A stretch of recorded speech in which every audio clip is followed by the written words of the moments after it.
बड़ी खबर से आ रहे हैं। पाकिस्तान टॉस जीत गया है और बल्लेबाजी करने का निर्णय, जो खबर आ रही है वो ये बता रही है कि पाकिस्तान टॉस जीत गया है और पहले बैटिंग कर रहा है, यानी पहले टेस्ट होगा उसकी बल्लेबाजी का और भारतीय गेंदबाजों की स्ट्रेंथ का। दिलीप, पहला कमेंट। बल्लेबाजी कर लेना प्रेशर से मुक्ति का सबसे अच्छा जरिया होता है, लेकिन जो दुबई के जो रिकॉर्ड्स है वो ये बताते हैं कि यहाँ पर चेज करना हमेशा से अच्छा रहता है। और अभी क्योंकि अभी भी ठंड का माहौल दुबई में है, ओस गिरेगी बाद के समय में, तो जाहिर तौर पर तब चेस करना इतना मुश्किलात भरा नहीं होगा। मैं नहीं समझता कि अगर यहाँ पे पाकिस्तान जो है वो बड़ा स्कोर अगर करता है 270 प्लस का कुछ, तो वो बहुत ज़्यादा मैं समझता हूँ कि गेम में बना रहेगा। अगर उससे कम कुछ आता है तो दिक्कतें नहीं होगी भारत के पास, क्योंकि बहुत लंबी बैटिंग लाइनअप है भारत के पास। 250 प्लस 250 प्लस कुछ भी पाकिस्तान को अचीव करना पड़ेगा। अगर वो 300 तक जाता है तो वो यहाँ पे मैं समझता हूँ कि सेफ स्कोर होगा। लेकिन जिस तरह से कंडीशन है अभी दुबई में, गेंद जो है बाद में ओस पड़ेगी और बहुत आसान नहीं होगा वहाँ पे गेंदबाजी करना, तो जाहिर तौर पर भारत के लिए जो है वो एक अच्छा फैसला ये साबित होगा। कमाल है। प्रत्यय, आप क्या कितना इत्तेफाक रखते हैं? दिलीप ने बात की कि ये बहुत ही कोई ऐसा डिसीजन नहीं दिख रहा है। शायद उन्होंने उस प्रेशर से पिंड छुड़ाने के लिए पहले बैटिंग करने का फैसला किया, क्योंकि वो दिल की धड़कनें नहीं बढ़ाना चाहते कि भारत ने 300 या 300 प्लस या 285 बना लिया और हमारी तो जान उसी में चली जाए। वाकई ड्यू फैक्टर, जहां ओस गिरती है शाम को, वहां एक बड़ा फैक्टर होता है। आपको ग्रिप में लेना गेंद को या उसको सीमिंग उसकी बड़ी मुश्किल हो जाती है। स्पिनर्स के लिए बार बार गेंद को पोंछना और साफ करके उसको फेंकने की कोशिश करना होता है। कैसे देखते हैं आप पाकिस्तान के इस डिसीजन को कि टॉस जीत के पहले बल्लेबाजी? जी, आपकी आवाज़ थोड़ी सी हम ठीक से नहीं सुन पा रहे हैं। मैं कोशिश करूंगा कि थोड़ी देर में हम फिर पहुंचें, तो आपको एक बार फिर अपडेट कर देते हैं कि पाकिस्तान ने टॉस जीत कर पहले बैटिंग करने का फैसला लिया है। और जिस तरह से बैटिंग करने का फैसला लिया है उससे ये बात कहीं ना कहीं समझी जा सकती है कि वो प्रेशर से बचना चाहते हैं, दबाव अपने ऊपर नहीं लेना चाहते, क्योंकि भारत की बल्लेबाजी मजबूत है। और अगर शुरू से ही रोहित और शुभमन गिल 100 प्लस की एक साझेदारी के साथ एक बड़ा रन चेज रख देते पाकिस्तान के सामने। जी प्रत्यय, अपनी बात पूरी करिए। जी बिल्कुल शरद जी, मैं कह रहा था कि पिछले गेम में भी हमने देखा जिस तरीके से बॉल थोड़ी सी रुक रही थी, स्पिनर्स को भी मदद की, लेकिन विकेट पेसर्स ने ज्यादा लिए, क्योंकि शायद थोड़ा सा उछाल भी अनइवन था। और जो स्लोअर बॉल है, कटर्स हैं, उसका अगर प्रयोग करते हैं गेंदबाज, तो मुझे लगता है वो अच्छी स्थिति में पाएंगे अपने आप को। जहां तक बल्लेबाजी करने का पहला फैसला है, मैं समझता हूँ ये पिच यूज है और उसी पिच पर शायद से खेल रहे हैं। यदि नई पिच है तो फिर हो सकता है कि भारत के लिए अच्छा ही हो कि वो चेस कर रहे हैं, लेकिन अगर ये पुरानी पिच है, उसी पिच पर खेला जा रहा है मैच जिससे बांग्लादेश के खिलाफ उनका गेम हुआ था, तो थोड़ी सी तकलीफ हो सकती है। क्योंकि दो चीजें हैं, पहली बात, उस गेम में हमने देखा था ड्यू बहुत ज्यादा आई नहीं थी, तो ड्यू जो सोच करके आमतौर पे आप चेस करने के लिए एक और अपडेट आपको दे दूं कि टीम इंडिया में कोई बदलाव नहीं है। यानी जो बात आप कह रहे थे शुरू से कि विनिंग कॉम्बिनेशन जो एक है उसको डिस्टर्ब करने की कोशिश नहीं हुई है बांग्लादेश के खिलाफ। तो एक बार जरा हमें टीम इंडिया के लाइनअप के हिसाब से स्ट्रेंथ बता दीजिए। बिल्कुल शरद जी, ये मेरे हिसाब से बिल्कुल सही फैसला है, क्योंकि विनिंग कॉम्बिनेशन हमेशा कहते हैं आप छेड़खानी नहीं करना चाहते, उस चीज को फिक्स क्यों करें जो टूटी ही नहीं है। तो मैं मानता हूं कि सही फैसला है, लेकिन अच्छा खेल खेलना होगा, वो आवश्यक है सबसे ज्यादा। क्योंकि आपने पिछले गेम में क्या किया है, हम हमेशा कहते हैं क्रिकेट में कि हर दिन एक नया दिन है, और ये भी आज का नया दिन है। तो आपको वापस से वही सारी चीजें जो आपने पिछले गेम में की थी उन्हें ध्यान में रखना होगा। जो अच्छी चीजें की थी, जो गलती की थी, उसे नहीं दोहराएंगे। आप फील्डिंग की बात कर रहे थे, तो आज कोशिश रहनी चाहिए भारत की कि वो कोई भी अहम मौका अपने हाथ से जाने नहीं दे, क्योंकि पाकिस्तान, मुझे लगता है इस मुकाबले में हम सब थोड़ा उन्हें कम आंक रहे हैं, क्योंकि टीम में थोड़े प्लेयर्स मिसिंग है, कुछ प्लेयर्स का फॉर्म ऊपर नीचे है। लेकिन ये सबसे बड़ी भूल हो सकती है, क्योंकि कई बार ऐसी स्थिति में ऑपोजिशन आप पे पलटवार कर देता है। तो मैं समझता हूँ जहां तक भारतीय खिलाड़ी हैं वो ये गलती नहीं करेंगे और अपना पूरा बेहतरीन से बेहतरीन प्रदर्शन देने का प्रयास वो करेंगे। पाकिस्तान के बैटिंग लाइनअप या पाकिस्तान टीम के चेंज के फखर जमान को ड्रॉप किया गया है, इसे आप किस तरह देखते हैं? जो पाकिस्तान का लाइनअप है वो मैं आपके कमेंट के बीच में बताता हूं। जी जी शरद जी, वो दरअसल चोटिल हैं, उनको ऑब्लिक उनका टीयर हुआ था पिछले गेम में। पहले ओवर में जब वो फील्डिंग करने जा रहे थे तो वहां पे उन्होंने पैर पकड़ा था अपना, उसके बाद बाहर भी हुए थे, लौट के आए थे, चौथे नंबर पे बल्लेबाजी करी थी उनने। तो बाहर है वो इस समय पर, और इमाम उल हक उनकी जगह पर आईसीसी की जो टेक्निकल कमेटी है उन्होंने उसको रिप्लेसमेंट के तौर पर अप्रूवल दिया है। बड़ा झटका है पाकिस्तान के लिए टूर्नामेंट के लिहाज से, क्योंकि फखर जमान अनुभवी खिलाड़ी हैं, टॉप ऑफ द ऑर्डर, वो अग्रेसिव खेल सकते थे। तो मुझे लगता है कि ये और ज्यादा पाकिस्तान के चांसेस को घटाता है। लेकिन फिर भी मैं समझता हूँ कि जैसे हमने बुमराह की भी चर्चा जब हम कर रहे थे शरद जी, आप ये चीजें किसी के भी कंट्रोल में नहीं होती हैं, और जो आपके बस में नहीं है आप उस पर ना ध्यान दे करके बतौर बिल्कुल क्रिकेटर प्रत्यय, वो और उस चीज को कंट्रोल करते हैं लेफ्ट जो हाथ राइट में का हो। कॉम्बिनेशन होगा बाबर आजम का और इमामुल हक का, इसे आप किस तरह देखते हैं? महत्वपूर्ण है शरद जी ये, क्योंकि देखिए जब भी लेफ्ट राइट कॉम्बिनेशन की बात होती है, गेंदबाजों के लिए थोड़ी सी कठिनाई होती है। फील्ड प्लेसमेंट बार बार बदलना, अपनी लेंथ को बार बार ऑल्टर करना, उसके कारण कई बार आपसे गलतियां हो जाती हैं, क्योंकि शायद आप राइट हैंडर को जो गेंद डालते हैं वो लेफ्ट हैंडर पे बिल्कुल भी काम नहीं करेगी। तो थोड़ा सा चुनौतीपूर्ण होता है गेंदबाजों के लिए। लेकिन देखिए जो गेंदबाज भारत के पास में है वो सब बेहद अनुभवी हैं, इतना क्रिकेट खेल के आए हैं कि वो ये जानते हैं कि इन चैलेंजेस से और इन चुनौतियों से उन्हें कैसे बिल्कुल जूझना है। बिल्कुल। तो मैं समझता हूँ वो कर सकेंगे इस काम को। जी जी, बिल्कुल आपने ठीक कहा। और अगर नीचे चलें तो मोहम्मद रिजवान है, जो बैटिंग लाइनअप है। सलमान अली आगा हैं, राइट हैंडेड बैट्समैन हैं और राइट आर्म स्पिन बॉलर भी हैं। और फिर तैयब ताहिर हैं, राइट हैंडेड बैट्समैन हैं। खुर्शीद शाह हैं, लेफ्ट हैंडेड बैट्समैन हैं और लेफ्ट आर्म स्पिनर हैं। शाहीन आफरीदी को तो आप जानते ही हैं कि उनका जलवा एक अलग रहता है। नसीम शाह हैं, राइट आर्म फास्ट बॉलर हैं। हरीस रऊफ हैं जो राइट आर्म फास्ट बॉलर हैं, और अबरार अहमद हैं, right arm leg spinner bowler हैं, जिनसे सावधान रहना होगा हमको। बिल्कुल, यहाँ पे इमामुल हक को भाग्य से एक मौका मिला है, और बीते कुछ सालों में उन्हें बहुत क्रिटिसाइज़ किया गया है पाकिस्तानी क्रिकेट में, और कई बार सवालात उठे हैं कि उन्हें क्यों इतनी तवज्जो मिलती रही थी। उसके बाद वो टीम से बाहर भी हुए। फ़खर जमान जो काफ़ी समय तक बाहर थे वो वापस आए, और मैं समझता हूँ कि एक भाग्य से एक बहुत अच्छा मौका इमाम को यहाँ मिला है। यहाँ पर उन्हें अपनी वर्थ साबित करनी मैं होगी। कुछ सेकंड के लिए आपको रोक रहा हूँ। ये जवान जो हैं भारतीय सेना के, ये हौसला बढ़ा रहे हैं भारतीय क्रिकेट टीम का।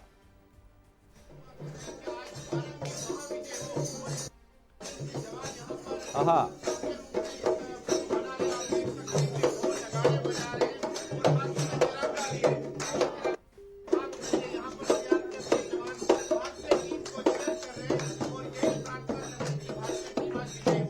तो देखिए वहां से मैच की कमेंट्री भी सुनाई दे रही है। जवानों का, अलबेलों का, मस्तानों का।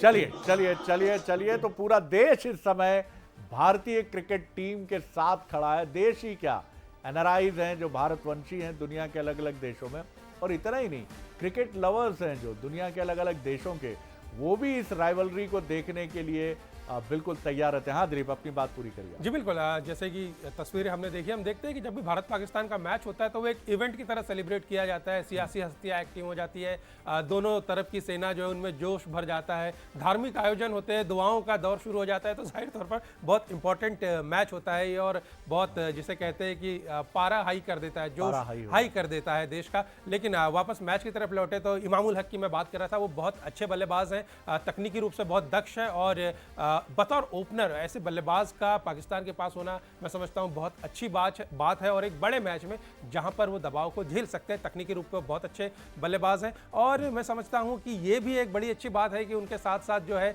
बाबर आजम जो है, जो खुद जो है सारा जो डिफेंस का मोर्चा संभालते हैं, उनको यहाँ पे थोड़ा सा सपोर्ट मिलेगा उसके होने से, क्योंकि जो मिडिल ऑर्डर में जो बल्लेबाज है वो आमतौर पर सारे जो है वो हिट मारने के लिए जाने जाते हैं, आक्रामक क्रिकेट खेलते हैं। खुशदीप का मैंने पहले नाम लिया ही है। तो ये दुर्भाग्यवश ही सही, लेकिन एक अच्छा फैसला पाकिस्तान के लिए अब उनको इमामुल हक प्रूव करना पड़ेगा कि हाँ, ये भाग्य ने ही ये मौका मुझे दिया, तकदीर ने, और तकदीर से जो आगे बढ़ जाएं वही सिकंदर होते हैं। लेकिन एक छोटा सा हम फिर सुरीला गीत सुनेंगे और उसके बाद चलेंगे मालवा, इंदौर, जो मध्य प्रदेश की आर्थिक राजधानी है, और बड़ा मज़ा आता है वहाँ। क्रिकेट प्लेयर्स अलग दीवानगी के साथ सामने आते हैं। लेकिन पहले हर्ष के साथ एक बहुत प्यारा सा गीत सुनेंगे और उसके बाद फिर चलेंगे इंदौर। हर्ष, ओवर टू यू।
वाह वाह, कमाल है, क्या आवाज़ है आपकी, सुरीली और उम्मीद से भरी हुई हर्ष। और इसी उम्मीद से हम सब भरे हैं और उम्मीद की इसी पिच पर सवार होकर हम सीधे पहुंचते हैं इंदौर, जहां अखिलेश हमारे साथी तैयार हैं क्रिकेट फैंस के साथ। अखिलेश, क्या कह रहा है इंदौर? जीतेगा भाई, जीतेगा इंडिया इंडिया इंडिया। जी जी अखिलेश। बिल्कुल शरद जी, इंदौर में काफी एक्साइटेड है क्रिकेट को लेकर, और कहीं ना कहीं पर जो राजवाड़ा पर एक जश्न के जैसा माहौल भी है। तस्वीरें मैं जरूर कहूंगा हमारे सहयोगी से दिखाएं कि ये वो जश्न का माहौल है वो देखने को मिल रहा है। ये देखिए, ये वो तस्वीर है सामने जो देखी जा सकती है, किस प्रकार से जो लोग हैं वो डांस करते हुए दिखाई दे रहे हैं, और काफी उत्साह भी है इन लोगों में इन सब चीजों को लेकर। और कहीं ना कहीं पर जो भारतीय फैन जो मौजूद है, किस तरह से देखते हैं आज का मैच है भारत और पाकिस्तान के बीच? आज जो मैच है ये हर वक्त जैसा होता है वैसा ही मैच रहेगा, कुछ अलग नहीं। लेकिन इंडिया सब परफॉर्म करता था उससे दुगने रफ्तार से परफॉर्म करेगा। जैसे हिंदुस्तान ने पाकिस्तान पे सर्जिकल स्ट्राइक की थी, वैसे आज हमारी Indian cricket team Pakistani team पर इंडियन सर्जिकल स्ट्राइक करेगी। लगता है भारतीय छावा आज कमाल कर, आज हर छावा, भारत का हर छावा खेलेगा। जैसे हमारी छावा मूवी चली है वैसे भारत का हर छावा खेलेगा। हमारे जो भी बैट्समैन है, जो भी बॉलर है, सब खेलेंगे। आप बताएं किस तरह से? मैं तो आज बहुत एक्साइटेड हूँ क्योंकि आज भारत और पाकिस्तान का मैच हो रहा है। इससे ज्यादा कि मुझे देखने में इंटरेस्ट आ गया कि विराट कोहली और रोहित शर्मा बहुत अच्छी तरीके से खेले, और इतना ही बोलना चाहूंगा मैं बस। एक बार हो जाए India India India India India India India India, Hindustan जिंदाबाद, हिंदुस्तान जिंदाबाद। तो शरद जी, ये साफ तौर पर ये तस्वीरें आप देख सकते हैं राजवाड़ा की है, और काफी उत्साह भी है यहाँ पर। हालांकि एक एलईडी टीवी भी लगाई जा रही ताकि जो मैच है उसका आनंद यहाँ पर लिया जा सके, और जो जश्न का जो माहौल है वो इंदौर में देखने को मिल रहा है, और काफी उत्साहित भी है जो इंडियन फैंस है इस मैच को लेकर। बिल्कुल अखिलेश, और वो जुनून और वो जोश हम देख रहे हैं कि सर्जिकल स्ट्राइक करेगा आज इंडियन क्रिकेट टीम पाकिस्तान के ऊपर। तो चलिए, तो ये बड़ी महत्वपूर्ण बात है। प्रत्यय, एक छोटा कमेंट आपका ओवरऑल मैच प्रत्यय हमारे साथ इस वक्त नहीं है। दिलीप, एक छोटा सा कमेंट आपका ओवरऑल मैच जिस तरह से आगे बढ़ेगा, बहुत ही जोशीला मैच होगा, बिल्कुल एकदम हम सब दम साध कर देखेंगे, ठहर कर देखेंगे।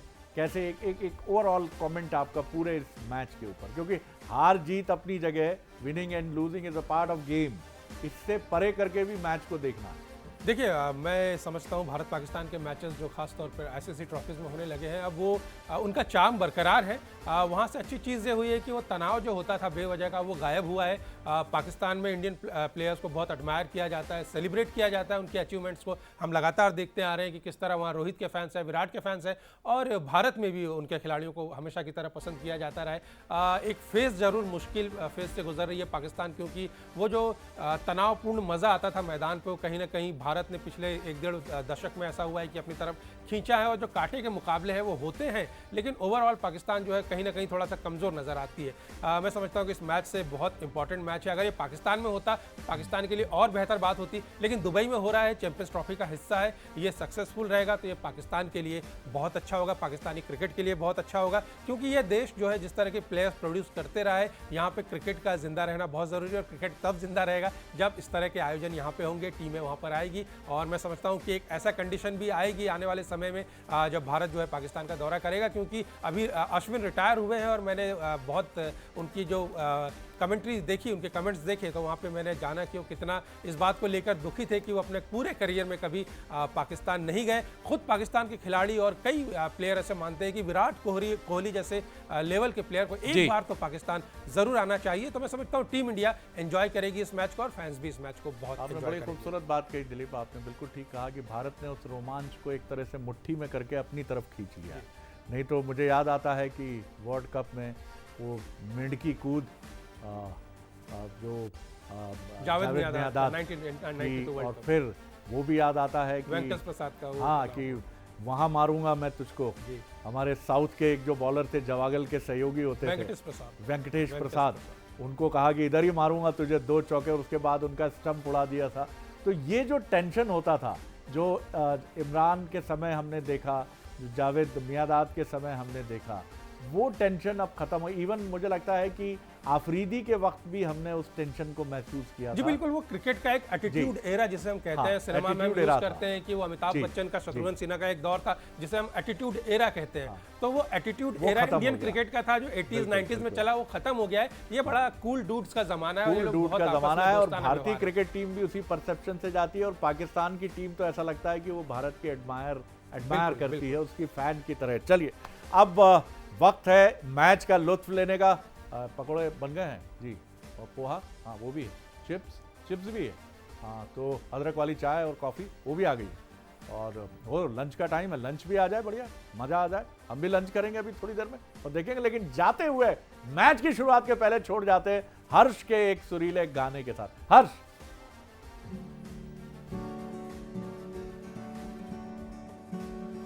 कुछ पाने की हो आस आस, कोई अरमा हो जो आस पास, आशाएं आशाएं कुछ पाने की हो आस आस, कोई अरमा हो जो आस पास, आशाएं तूफानों को चीर कर उम्मीदों को जीत कर, आशाएं खिले दिल की, उम्मीदें हंसे दिल की, अब मुश्किल नहीं कुछ भी, नहीं कुछ भी,